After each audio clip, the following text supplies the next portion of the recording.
13 years ago, I was working at Chick-fil-A making $7 an hour, and now fast forward to today, I'm making over $111,000. And most people think hitting six figures means that you have to be incredibly exceptional or work 80 hours per week, but for me, that wasn't actually how it happened. So in this video, I want to break down every step I took year by year, going from Chick-fil-A to making six figures, so you can copy it yourself and make 100K as well. And at the end of this video, I'll share the #1 lesson that I've learned about money that I wish somebody would have told me, because it's not what you think. So let's go.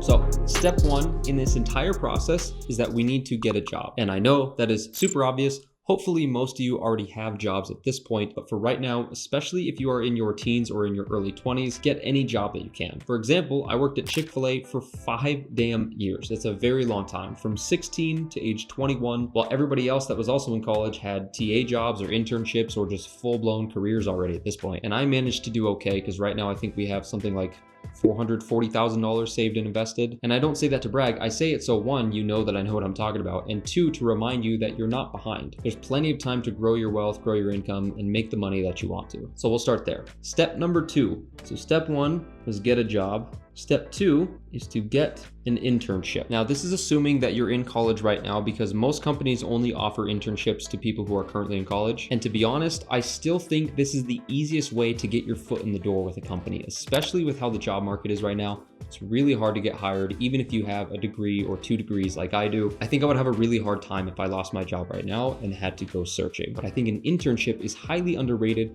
because you almost don't need any credentials except for the fact that you're paying to go to school. Companies are happy to take you in, pay you a small hourly rate, which to you might be big like it was for me. I'll share that in a second, but I highly recommend you go this route if you have the option to. If you're not in college and you're going more of the trade route, an apprenticeship is something that's kind of similar. It's a little bit different, but it's the same principle of getting your foot in the door and learning as you go. So you don't need a ton of credentials like you see on job postings that say minimum 5 years for a junior role. So we're gonna try an internship first. If you don't have that, you can try an apprenticeship. If you don't have either of those, and maybe you wanna do your own route, maybe you wanna go the entrepreneur way, find a mentor, find somebody, and I think this is overused a lot, but find somebody that you know, somebody in your area, or even somebody online that you can reach out to who is at the place that you want to be. That's about as simple as I can make get a mentor. And lastly, if you are lonely and you have nobody to help you out, honestly, I would check out YouTube. I can't tell you how much I've learned over the past 15 years watching videos on YouTube on whatever it is that I'm interested in. And to be honest, if you are searching for something that you want to learn or grow in, I can't imagine you'll have a difficult time finding somebody who's talking about it on YouTube. And if you don't have YouTube, how are you watching this video right now? Okay, step number 3 is to use the experience that you've gained through all of these different options, and you want to get a bigger version of whatever that is. Here's what I mean by this. My first internship was working for an insurance company, and this was a 3-month contract. So you want to use the experience that you get for your very first internship, even if it's a pretty small one or a short stint like mine was for 3 months. You want to be able to use this to try to get another one that's even bigger than this one. For my second internship, I got a year-round internship, so it didn't stop after 3 months. It wasn't just a summer one, and my pay greatly increased, and it was closer to what I wanted to ultimately do, which was kind of in the finance world at the time. So my second one was at a research and development lab, and it was a year-round internship. And sorry, I moved that. And my pay went from $15 an hour to $17.75, I believe. So we're moving in the right direction here. Now, again, if you don't have an internship and you're going the apprentice route, those can be anywhere from a few months to a few years when you're learning on the job. And then you can become a journeyman, which is essentially what the bigger version of an apprentice is. If you're going the entrepreneur route and you want to sell something to companies, a service, a product, sell it to people, whatever you want to do, again, that's something that you would talk with your mentor, see how they did it, learn how you can do it from them, or look this stuff up on YouTube so you can learn the skills for it. Like, for example, it could be SEO and marketing, right? If you want to work with businesses to get them more traffic, to get them more leads, that's one way to do it. Data analytics is another one. That's one that I'm personally a fan of. You could even go as simple as build somebody a website. And definitely you can use AI to do this and just help them out, because a lot of people don't know how to do it, or maybe they don't even want to. Anyway, I don't want to get too into the weeds. My point is, make small incremental steps in your career so you're not biting off more than you can chew. All right, so step number 4 is going to be use your network. Use the people that you know in your life. I have a friend who runs his own consulting business. It's actually the one that I do part-time. So I get to see firsthand what his superpower is. I tell him this all the time, like, dude, your superpower is your network.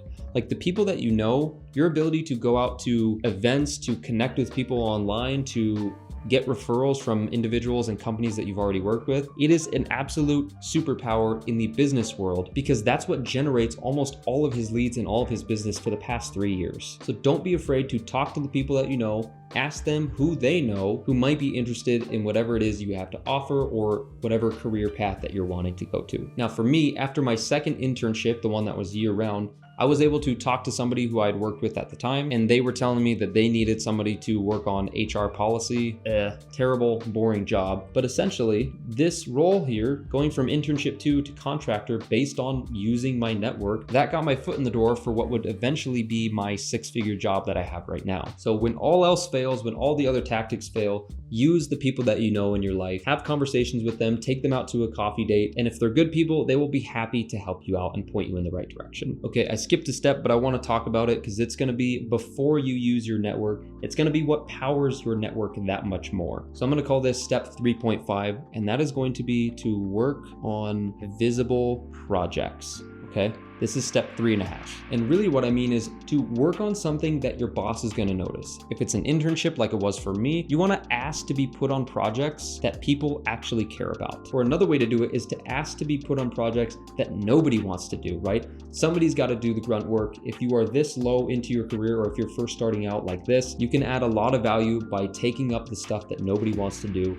They're going to be incredibly grateful, and it's gonna open up doors a little bit later. But whatever it is that you do, make sure you get noticed by the person who's able to give you a promotion or to give you some type of connection in the future. And if nothing else, be able to write down the impact that you had on the work you're doing on your resume so that when you apply to jobs in the future, you can accurately describe what you were able to accomplish. Now, for your resume, you want to always point back to the numbers. You don't want to keep things vague because when people are reading resumes, they really just scan it to look for anything that's going to pop out, and numbers pop out a lot easier than words do. So if you were, let's say, building a website for somebody, instead of saying, I made the website better, don't say that. Say, I drove 30% more daily traffic, resulting in increased sales of $50,000 annually, right? Look at the difference between these two. I made website better. I don't really know what better means. Nobody else does. You have to define it very specifically. This one is measurable. It is very specific. You drove 30% more traffic to a website, resulting in increased sales of $50,000 annually. Everybody and their mom can read that without context and go, got it, you did something really good and impactful. So that's a key tip here that I wasn't really planning on sharing, but that's a good point. But try that on your resume. If you have some bland, very broad stuff here, add some numbers to it. Okay, moving on to step 6. It's technically 5 because I messed it up, but I'm just gonna call it 6 to keep the order right. This is going to be kind of a repeat of step 3.5, the one that we just discussed. But as a reminder, this is after you've already got your internship, after you've worked on visible projects, after you've used your network to land maybe a full-time gig or a contractor gig, something that is an upgrade from your internship, right? So we're just gonna rinse and repeat the same principle because this works at essentially any level of your career, right? So we're gonna work on visible projects. And in this case, if you are in a job or maybe a part-time role or something like that, that isn't exactly what you were going for your career, like mine was, again, HR policy. That is not what I'm looking for. I'm looking for more finance or data specific. Here's the key for this step. You wanna work on things that are closely related to your dream job. Essentially, what we're looking for is kind of like a pseudo experience. So it's not exactly the role of your current job, but it's not exactly the role of the job that you want. And I'll explain what I mean by that in a moment. So here's what I mean. I'm calling this experience by osmosis. Effectively, what we want to do is start to meld together or mix in a little bit of what your dream job requires and what your current job is. So for me as a contractor, I was doing HR policy, but I wanted to do more data related stuff. And it turned out that there was a project coming up called metrics and measures, okay? And this project was a perfect blend between the two things that I was doing.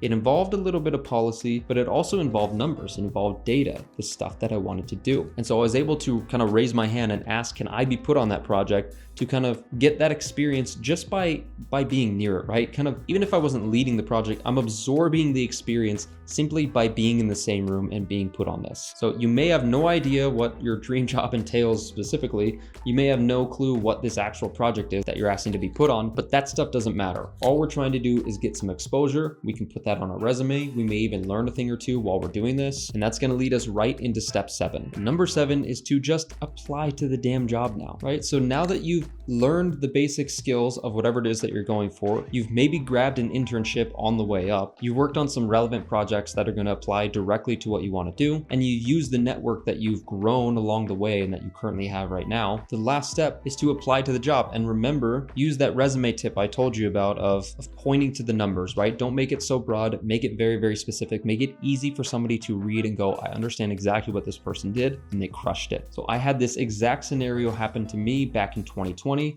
I had already gotten the internship experience. I've worked with some people. I used my network. I got a job that I didn't really care about, but I knew it was close to what I wanted to do. And then I finally applied to be a data analyst and I got the job. But I wouldn't have done it if I didn't do all of these things previously to gain the experience that I wanted, to gain the confidence that I wanted, and to know that this is actually a career path that I want to go down. I think it's really interesting. And so if you do all of these steps, I think you're going to have a much higher chance at getting whatever it is that you're setting out to get. But that's not going to be everything that you need, because none of this is really going to matter without step 8, which is to keep learning. Whatever field you're in, lock in, hit it hard, double down, whatever you got to do.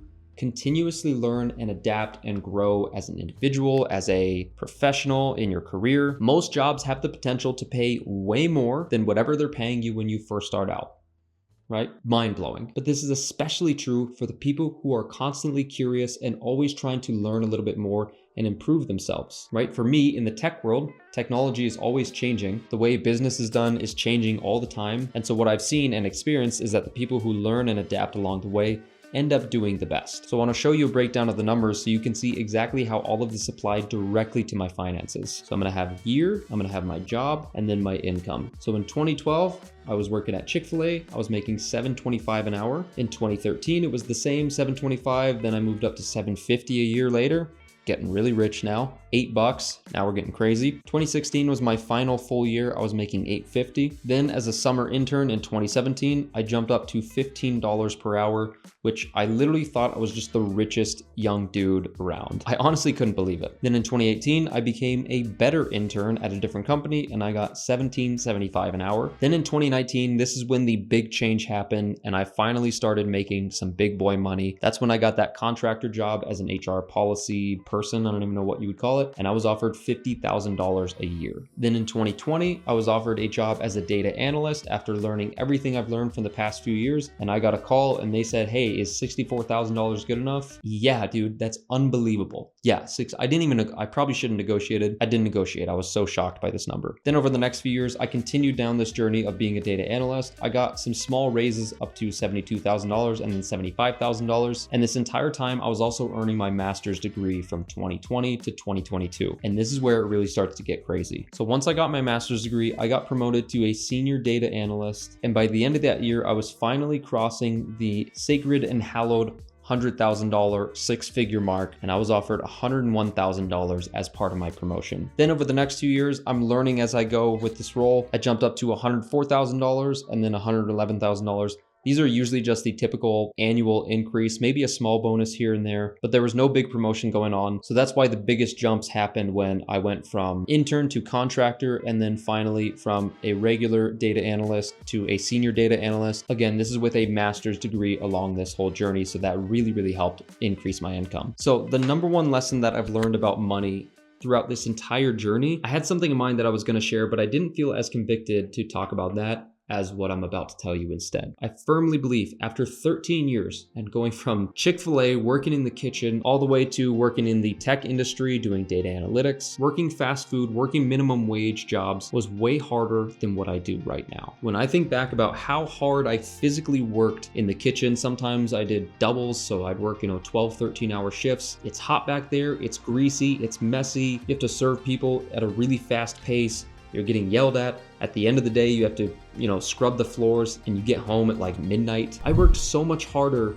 for that $7.25 an hour than I do making $111K. And that's not to say I'm not doing my work now, but it's the type of work, right? And the reason I share that is to encourage you that if you're in that spot where you're working in fast food or restaurants or retail, and you happen to have a similar journey as me, I think you're gonna find that the more money that you start making, the easier your work is gonna be. Now you have to think harder, right? The problems that I work on are a little bit more technical, but I wanna encourage you that it's pretty much as hard as it's gonna get right now, right? It's really, really difficult to start out. Once you start getting momentum, once you start improving in your career, maybe you learn some stuff that's gonna pay you a lot more, it gets easier. So my hope for you is that you get to this point and you understand what I'm saying. And I hope that you make your 100K sooner rather than later. And then you can go watch this video next to see exactly what to do with all that money.